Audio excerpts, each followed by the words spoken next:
Hey, once again, this is one of those videos where you really need to be listening through some sort of decent speakers or some headphones or earbuds or whatever.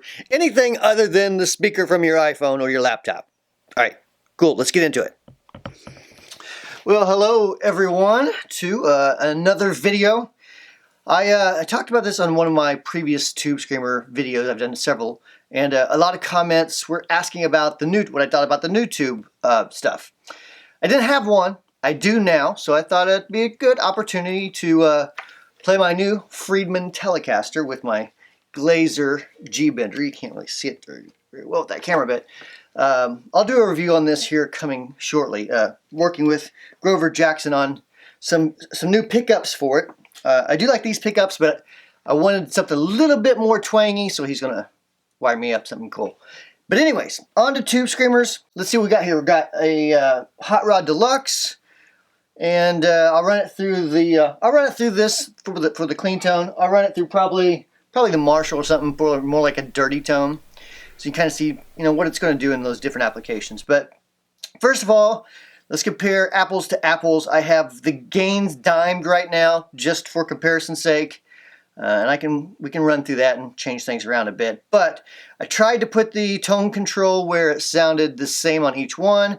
I tried to put the volume where it sounded the same each one. So you'll see, like on the Nutube, the volume's way down compared to like the TS9 where it's up quite a bit more. There's just simply more volume with the Nutube. And I do have the clean mix all the way up on that Nutube as well. So enough yakking. Let me give my clean tone.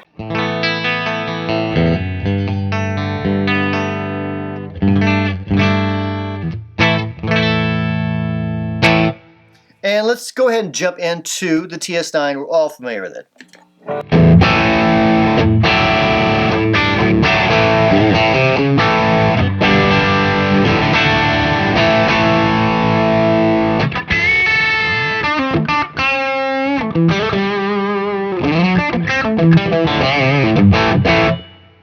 And let's go on to the Nutube.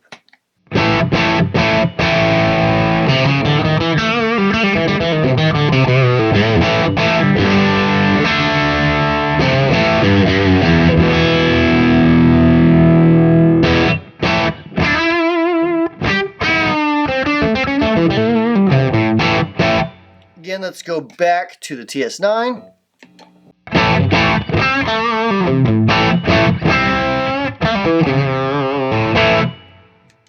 Nutube, we'll increase that volume just a smidge.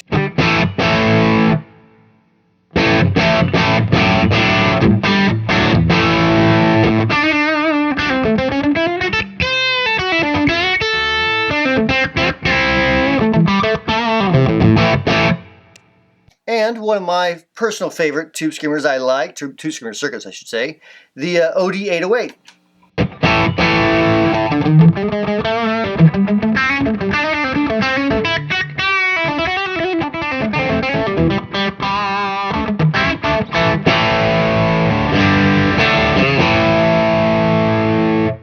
Compared with the Nutube.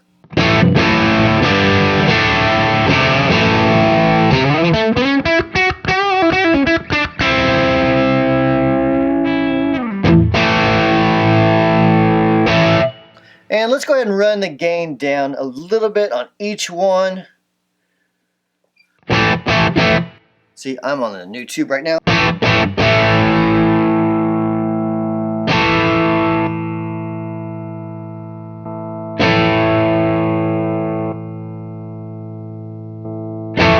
Start with the TS9.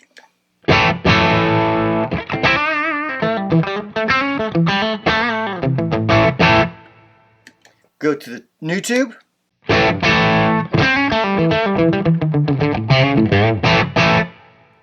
And the OD808.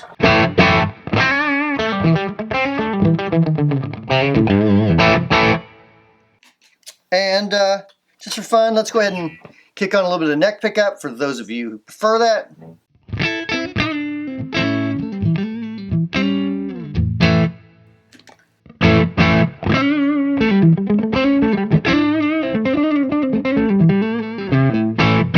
That's the TS9, the Nutube. Give that a little more volume.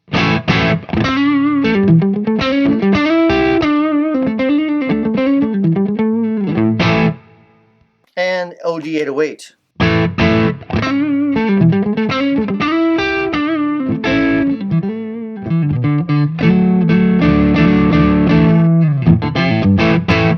Let me show you something about this clean circuit on this Nutube real quick. We'll crank the drive up. Turn the volume down.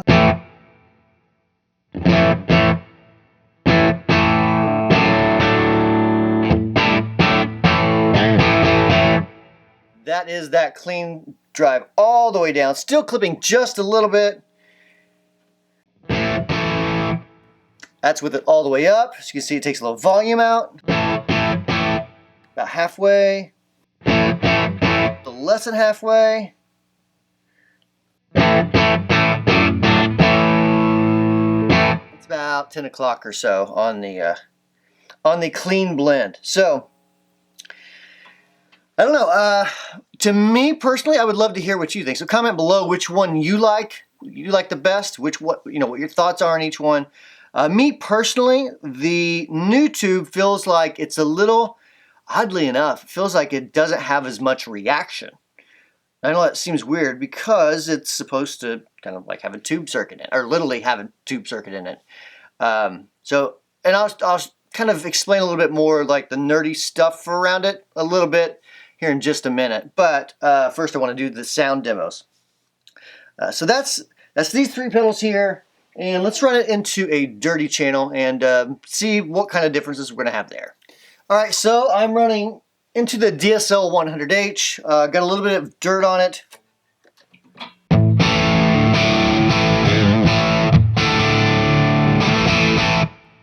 So let's run through the TS9 first. We're going to use this as a boost just to hit that the dirty channel a little bit harder.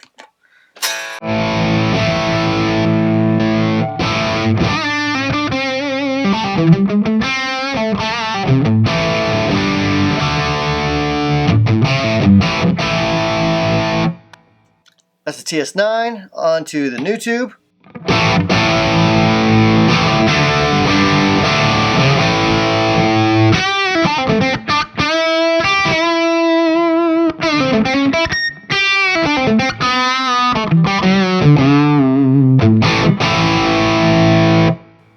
And then onto the OD808.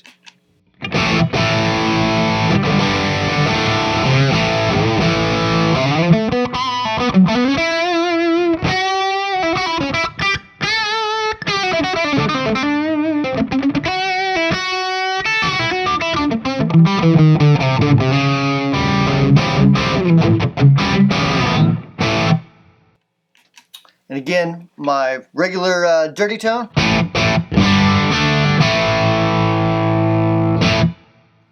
So at this point, let's I think what we need to do is run 18 volts. We can run 18 volts to this one, and I'll do it again on the clean channel as well, just so you can kind of hear.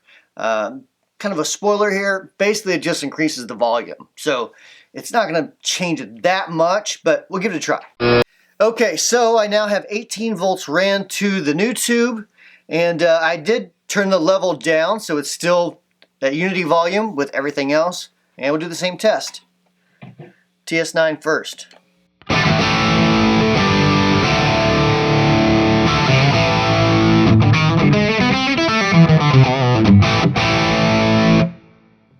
And the Nutube.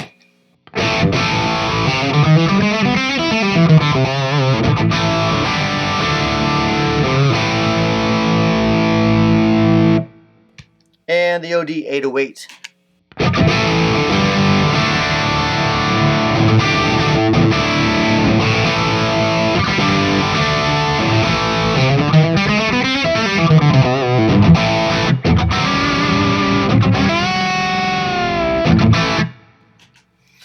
And alright, so let's go back to the clean channel on the Hot Rod Deluxe real quick. We'll do that 18 9-volt comparison again, since I did miss it just a second ago. So let's run back to that. Then I'll kind of do some nerd talk. Get those nerds! Nerds! Nerds! Okay, so I now have the Nutube and the Nutube is still hooked up to 18 volts DC, and everything else is 9 volts. So you'll see the levels back quite a bit. I do have the gain all the way up on everything, just so we can hear like clipping characteristics with the 18 volt versus 9 volt.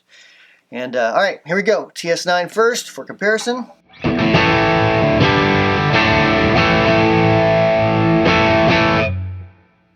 And the Nutube.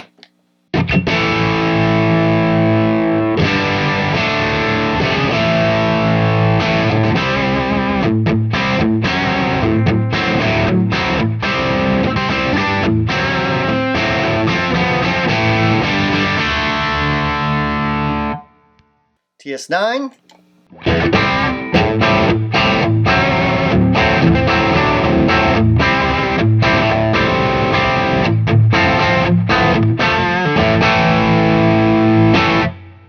And OD808.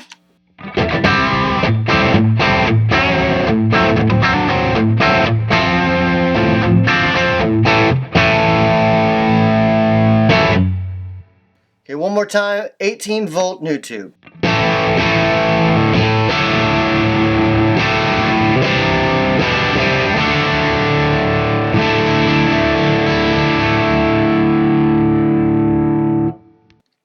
Okay, let me set it up for 9 volts real quick. Okay, back to 9 volts here. Nutube.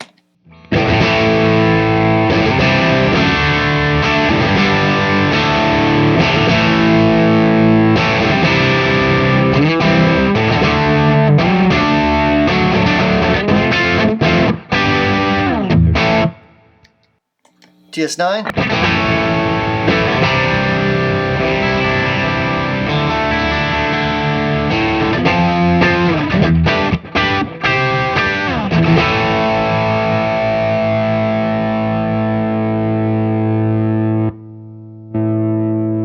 808.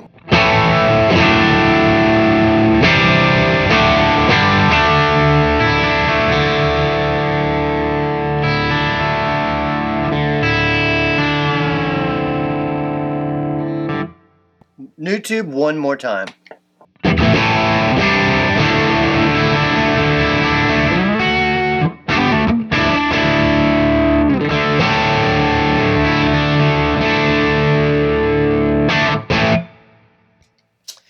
All right, so that is the Nutube compared to the TS9 and one of my personal favorite Tubescreamer type pedals, the OD808.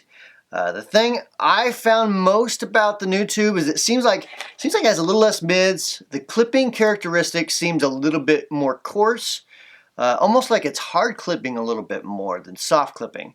I'm hearing more of the clean signal come through on the standard Tubescreamer style pedals, the TS9 and the OD808, versus the Nutube. It seems like I said, it seems like not as much of that's getting through. It's like it's clipping a little bit more of that signal. Doesn't seem like it has more gain necessarily. It just seems like it's clipping different.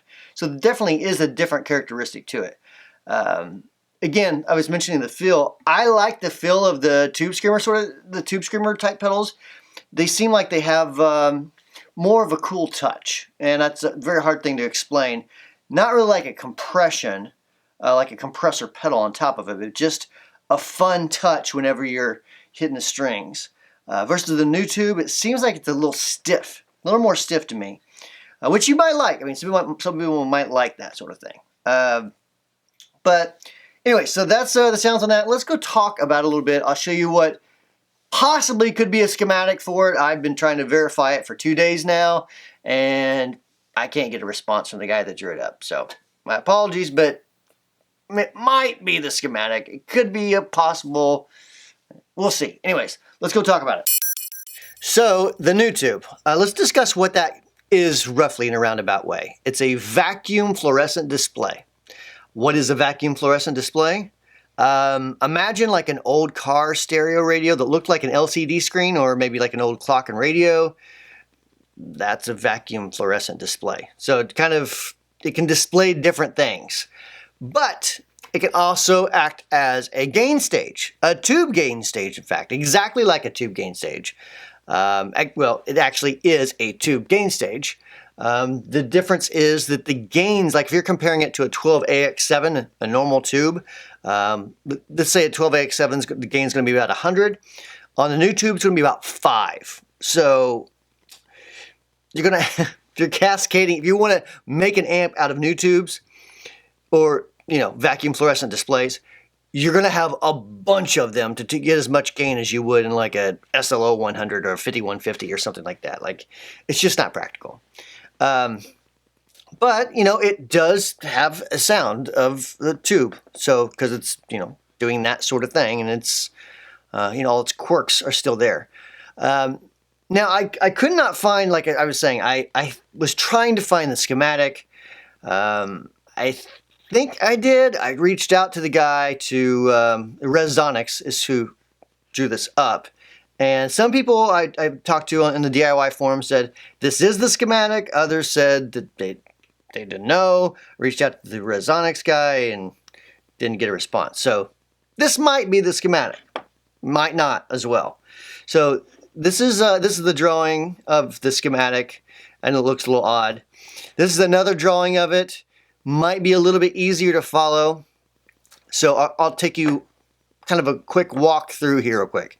So basically what you have here is kind of a typical Tubescreamer type stage. A buffer into a non-inverting op amp. Couple diodes in the loop there, and you know, typical gain stage format with the pot right there.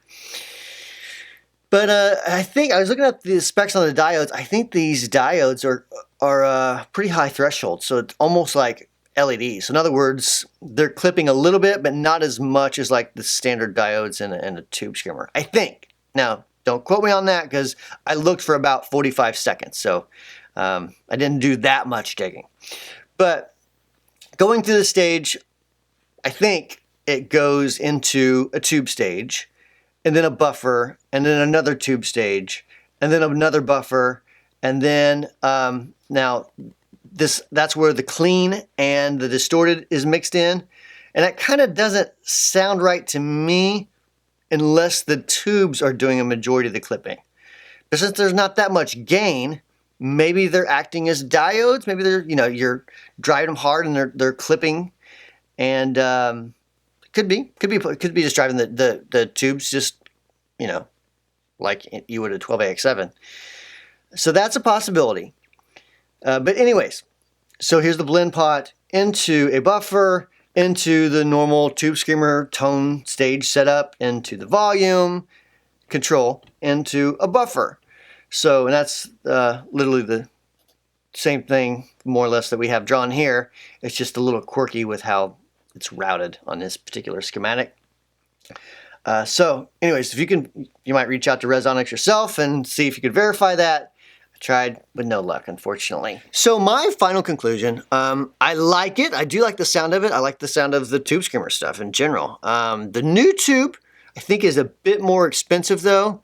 Would I buy it again if I had to compare? Yeah, probably so. It's different enough from a regular Tubescreamer, I think, to be a different product. It feels different. It does sound a bit different to me. Clips differently. It's a cool product. I do like it. But I'm curious to hear what you think. Do you like it? From the sound clips that you heard, does it seem like it's that much dramatically different? Would you buy it? Would you, maybe you do own it. I'd love to hear your thoughts. So let me know in the comments below. Thanks for watching. We'll see you next week with a new video. We'll see you later.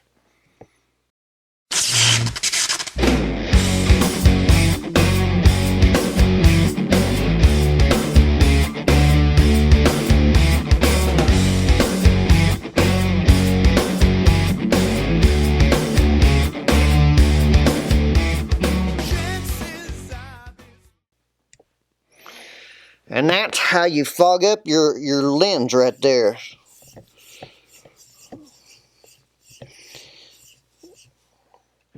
This is called Technical Lens Cleaning 101. Take your moonshine shirt and you use it as a rag. Isn't that right, Josh? Isn't that right? No, don't. I'm just teasing Josh. I love you. I love you, Josh. Oh, wait, I'm still recording. All right. Bye.